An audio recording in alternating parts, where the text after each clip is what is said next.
Justinus Ivan Channel. Subscribe, like, dan tekan tombol loncengnya.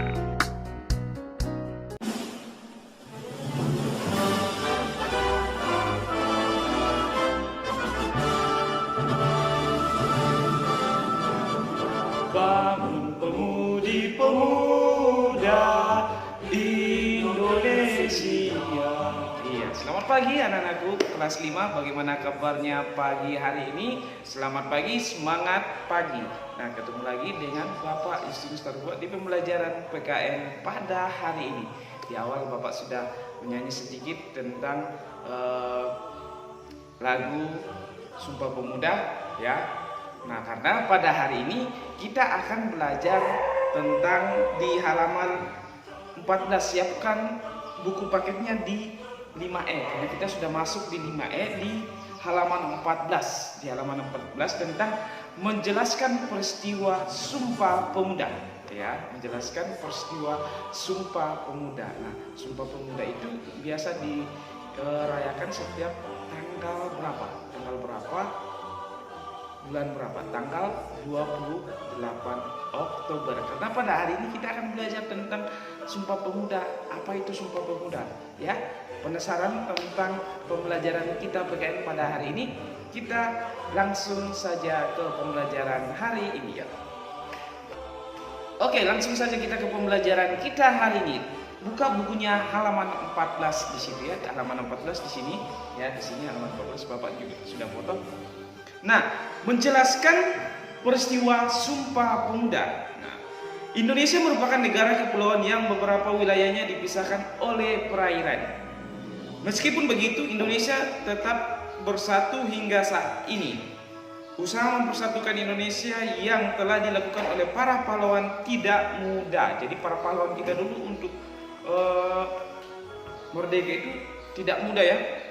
Sehingga kita harus menghargai dengan cara menjaga keutuhan negara Indonesia. Jadi tugas kita itu tetap menjaga, ya. Nah, para pahlawan berjasa dalam memperjuangkan kemerdekaan Republik Indonesia. Salah satu perjuangan adalah melalui Kongres Sumpah Pemuda. Kongres Sumpah Pemuda. Sumpah Pemuda menumbuhkan semangat sebagai tonggak utama dalam sejarah pergerakan kemerdekaan Indonesia. Sumpah Pemuda menumbuhkan semangat bangsa Indonesia untuk menegaskan cita-cita berdirinya negara Indonesia. Sumpah Pemuda merupakan sebuah keputusan yang dihasilkan pada Kongres Pemuda II yang diselenggarakan pada 27 sampai 28 Oktober 1928 di halaman 15, ya. Nah, Kongres pertama dilaksanakan pada hari Sabtu 27 Oktober 1928, ya, di Gedung Kotholik Jogenling, Bonn, ya. Pada kongres pertama, Suegondo Jojo Puspito selaku ketua PPPI mengharapkan kongres dapat memperkuat semangat persatuan dan kesatuan para pemuda. Muhammad Yamin juga mengungkapkan hubungan antara pemuda dan persatuan. Ada 5 faktor yang dapat memperkuat persatuan Indonesia, yaitu sejarah, kemudian bahasa, hukum, adat, pendidikan, serta kemauan. Jadi ada 5, ya, yang faktor yang memperkuat persatuan Indonesia, yaitu sejarah, kemudian bahasa, hukum, adat, kemudian pendidikan, serta kemauan kita untuk merdeka. Sumpah Pemuda dirumuskan oleh para pemuda. Sumpah Pemuda menjadi landasan para pemuda untuk bersatu. Para pemuda meyakini Indonesia tidak akan merdeka tanpa semangat persatuan di antara bangsanya. Semangat persatuan juga harus dipadukan dengan rasa nasionalisme. Oleh sebab itu, diadakan Kongres Sumpah Pemuda 1 dan 2 yang mempersatukan seluruh pemuda Indonesia. Jadi tujuan diadakannya Kongres pertama dan kedua itu untuk mempersatukan pemuda-pemuda di Indonesia, ya. Istilah Sumpah Pemuda diberikan setelah Kongres merumuskan cita-cita bangsa Indonesia. Jadi Sumpah Pemuda itu dirumuskan setelah merumuskan cita-cita bangsa Indonesia. Keputusan Kongres menghasilkan cita-cita bangsa Indonesia yang terdiri dari tanah air, bangsa Indonesia dan bahasa Indonesia. Rumusan teks Sumpah Pemuda ditulis oleh Muhammad Yamin. Jadi rumusan Sumpah Pemuda itu dirumuskan oleh Muhammad Yamin, yang harus tahu itu. Nah, isinya seperti ini, ada di bukunya ya, Sumpah Pemuda yang ada di sini. Yang pertama, kami putra dan putri Indonesia mengaku bertumpah darah yang satu, tanah air Indonesia. Itu yang pertama isinya. Yang kedua, kami putra dan putri Indonesia mengaku berbangsa yang satu, bangsa Indonesia. Yang ketiga, kami putra dan putri Indonesia menjunjung bahasa persatuan, bahasa Indonesia. Jadi itu ya isi Sumpah Pemuda. Nah, lanjut. Teks Sumpah Pemuda yang diucapkan oleh para pemuda merupakan janji dan ikrar yang menjadi landasan awal untuk memperjuangkan kemerdekaan Indonesia. Jadi itu 3 janji pemuda ya, pemudi pemuda, putra dan putri Indonesia. Para pemuda bersatu memperjuangkan Indonesia sebagai bangsa yang merdeka dan berdaulat. Setiap butir Sumpah Pemuda memiliki makna. Nah, itu setiap butir itu dari pertama, kedua, ketiga itu mempunyai makna tersendiri. Jadi kita sebagai pemuda, pemudi pada saat ini tinggal tugas kita itu bagaimana menjaga persatuan Indonesia. Jangan kita yang membuat kacau balau di negara kita ini ya. Karena pemuda-pemudi yang dulu sudah bersumpah di sini mengaku bertumpah darah yang satu, tanah Indonesia, berbahasa satu, bahasa Indonesia itu. Nah, ini ada makna dari 3 butir Sumpah Pemuda, isi Sumpah Pemuda. Yang pertama, kami putra dan putri Indonesia mengaku bertumpah darah yang satu, tanah Indonesia, tanah air Indonesia. Nah, bermakna bahwa kita harus bangga menjadi warga negara Indonesia. Keragaman yang dimiliki Indonesia merupakan sebuah kekayaan yang mestinya membuat kita bangga. Jadi kita bangga ya terhadap tanah air Indonesia.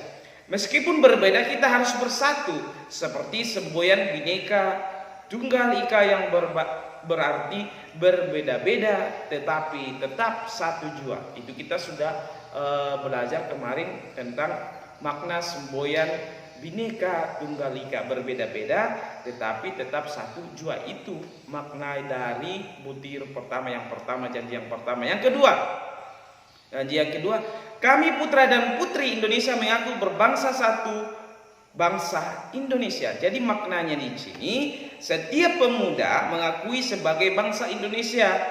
Butir ini mencerminkan rasa persatuan dan kesatuan antar bangsa, antara sesama bangsa Indonesia, sehingga toleransi antar sesama dapat tercipta. Itu makna dari janji yang kedua. Yang ketiga, kami putra dan putri Indonesia menjunjung bahasa persatuan, bahasa Indonesia. Jadi maknanya di sini bahwa persatuan bangsa Indonesia merupakan bahasa. Jadi bangsa Indonesia mengakui bahasa Indonesia sebagai bahasa nasional yang resmi digunakan dalam kehidupan sehari-hari atau bahasa persatuan di Indonesia. Ya, itu. Nah, di sini di bawah ini, karena ini yang dalam kotak ini adalah kerja kelompok. Kita lanjut yang di bawah. Ayo buatlah poster mengenai manfaat persatuan dan kesatuan pada peristiwa Sumpah Pemuda. Buatlah poster pada selembar kertas gambar. Tuliskan manfaat persatuan dan kesatuan yang tercermin pada peristiwa Sumpah Pemuda. Kamu juga dapat menambahkan hiasan untuk memperindah postermu. Nah, di sini tugas kamu di rumah membuat poster. Membuat poster itu mungkin kalian sudah belajar bagaimana di bahasa Indonesia bagaimana kalian membuat poster. Nah, di sini tugas PKN-nya ini kalian membuat poster dengan tema Sumpah Pemuda. Di sini ada tulislah manfaat persatuan dan kesatuan yang tercermin pada peristiwa Sumpah Pemuda. Nah, di sini ada langkah-langkah untuk membuat poster ya. Nah, di sini siapkan kertas gambar, pensil, penghapus, pulpen, kemudian pensil warna dan krayon, serta hiasan sesuai dengan keinginanmu. Nah, langkah-langkah untuk membuat. Tulislah manfaat persatuan dan kesatuan dalam peristiwa Sumpah Pemuda pada kertas gambar. Nah, itu kamu sudah siapkan kertas gambar, kemudian kamu tulis di situ manfaat Sumpah Pemuda, ya. Kemudian yang kedua, tambahkan gambar-gambar mengenai peristiwa Sumpah Pemuda. Kamu dapat mencarinya di koran, majalah, ataupun internet. Mintalah orang tua atau guru untuk menemanimu saat menggunakan internet. Nah, di sini kamu bisa ambil dari internet, kemudian kamu tempel di situ gambar-gambar mengenai peristiwa Sumpah Pemuda. Di orang tuamu atau kamu bisa bantu kamu untuk mencari gambar-gambar itu di internet, ya. Nah, tambahkan gambar lain sebagai hiasan, terserah kamu mau gambar bagaimana. Warnai poster buatanmu menggunakan pensil warna atau krayon, ya, supaya indah kelihatan. Setelah selesai, mintalah izin kepada guru untuk memasang poster buatanmu. Nah, nanti di sini kalian sudah buat posternya, nanti itu dikumpul, tapi ada waktu untuk kumpul, ya. Jadi kalau kamu lihat masuk sekolah, saya suruh kumpul. Nah, siapa yang paling bagus posternya nanti kita tempel di kelas, ya. Di kelas pas tahun ini Bapak sebagai wali kelas kalian. Jadi nanti kita hias kelas kalian atau kita tempel di kelas kalian mana poster yang paling bagus. Oke? Sudah paham tentang tugasnya? Oke? Sampai di sini pembelajaran kita pada hari ini. Mudah-mudahan apa yang kita pelajari pada hari ini tentang menjelaskan peristiwa Sumpah Pemuda bisa kalian pahami, bisa diulang lagi dibaca yang kita pelajari tadi supaya kalian lebih paham di rumah, baru kalian kerjakan tugasnya. Jadi ulang dibaca, ya, baru kalian kerjakan tugasnya, ya. Oke, sampai di sini. Sampai ketemu di pembelajaran PKN berikutnya bersama Bapak Yus, ya. Nah, Bapak ingatkan tetap jaga kesehatan di rumah, ya. Dengar kata ibu, ada 3, yaitu pertama memakai masker, yang kedua kalau keluar jaga jarak, kemudian yang ketiga mencuci tangan, ya, dengan air yang mengalir. Bapak ingatkan yang kedua, Bapak ingatkan lagi, nonton video-video pembelajaran itu dari Bapak Ibu guru itu dari awal hingga akhir pembelajaran. Jangan cuma tugasnya yang dilihat di video. Oke? Oke. Salam sehat. Dah.